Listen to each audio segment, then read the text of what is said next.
Project Dreadnest Case File 0119, The Concrete Woman. They told us never to speak of Case File 019 again. Not to each other, not to our families, not even in our sleep.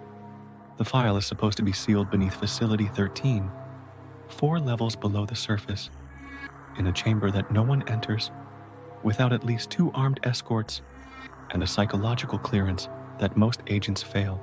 But I've read it, all of it. I read it twice. And once you know what happened in the Hollow Pines housing development, you never unknow it. The first report came in on a rainy Thursday in March from a contractor hired to demolish an old suburban housing block that was never completed. Half-poured foundations, caved-in roofs, roads that went nowhere. Locals called it the development that time forgot. But officially, it was Site C-197, an abandoned military housing experiment outside of Edison Falls, Oregon. The contractor's report was short. It said simply, "We hit something under Unit 12. It's not concrete, it's breathing." By the time we arrived on site, 3 agents, a field surgeon, and a containment engineer, the entire demo crew had vanished. No blood, no tracks, just a foundation slab that felt warm to the touch, even though the air temperature was barely 40 degrees. The slab wasn't concrete anymore. Not entirely. It pulsed, slightly, like muscle under skin, and it had a face. We saw it when the rain cleared. A woman's face, distorted and silent, trapped in the slab, like she'd been poured into it and tried to scream as it dried. Her mouth stretched too wide, her eyes frozen open. But no matter where you stood, the eyes looked straight at you. We deployed immediate quarantine protocol and sealed the site. Agent Loring initiated a psychic probe, standard protocol for suspected anomalies. He didn't make it 5 minutes. The feed cut out mid-sentence. When we found him, he was curled in a fetal position, whispering the same word over and over, "Mother." We airlifted him out. He's still institutionalized, refuses to speak, refuses to eat unless the lights are on. When asked what he saw, he draws concentric circles, over and over, with a black crayon until the paper tears. At this point, we knew it wasn't just a residual psychic imprint or a buried trauma echo. This was something deeper, something alive. We reclassified the site as hostile entity, non-Euclidean, and brought in an excavation team to dig under the slab. What we found shouldn't be possible. The concrete slab was just a thin skin over what appeared to be tissue, not human tissue, something older. The soil underneath had been replaced by a dense, fibrous mass that resembled flesh mixed with root systems, stretching down at least 60 feet.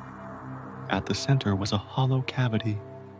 Inside, we found over 200 bone fragments, none matching any known animal.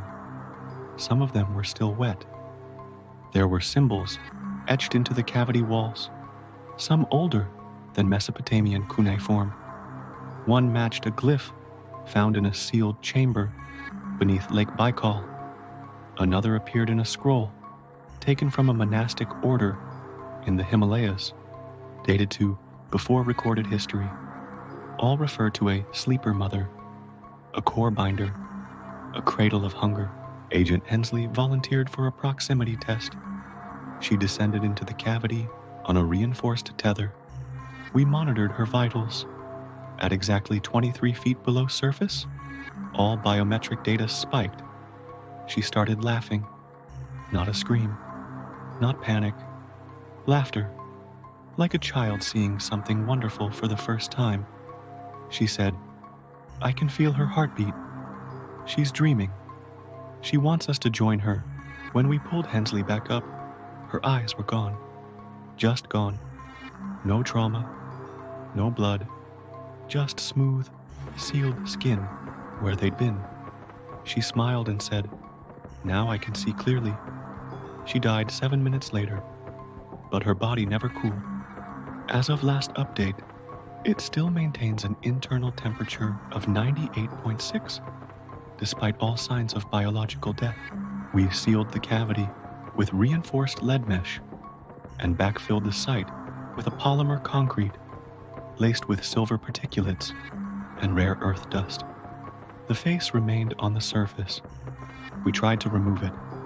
Jackhammers broke. Acid did nothing. Even a tactical thermite charge failed to melt it. All we could do was cover it, bury it deeper. But the slab, it keeps rising. Every few weeks, it pushes through whatever we lay over it. And the face changes, subtly, like it's aging, watching, waiting. 1 month after closure, 3 local children went missing. Their last known location, near the development perimeter. A 4th child, found wandering along the roadside, was nonverbal and severely dehydrated. When asked what happened, she drew a picture. It was a house, with a red door, and a woman underneath it, with long arms stretching out like tree roots, holding the other children in her arms, smiling. That picture is still on file. Case file 019, Appendix B. 2 months later, the town of Edison Falls was evacuated due to a chemical leak. That was the cover. In truth, 37 residents began reporting identical dreams. A house that hummed, a woman in the walls, and a voice whispering, "Come home." We relocated all residents and razed the town to its foundations, burned the soil, salted the earth. But still, the slab remains. 1 year ago, Agent Riker went rogue. He broke into Facility 13, bypassed 3 levels of biometric security, and attempted to remove the slab's protective covering. He succeeded. Security found him standing over it. His eyes were bleeding. He had carved the same word into both of his arms, Mother. We recontained the site, and Riker was terminated under Protocol Blackbird. Now, each year, on the exact anniversary of the first contact, the slab warms again. The face rises a little more, and new bones appear beneath it. They don't match any missing persons. No DNA records. It's like the entity is making them from memory. We believe the sleeper mother is not a singular entity, but a node in a larger system, something buried across the globe, reaching through time and place, a planetary consciousness, a devourer in dormancy. This was never a housing development. This was a cradle, and we woke it up. We don't know what happens when she fully wakes.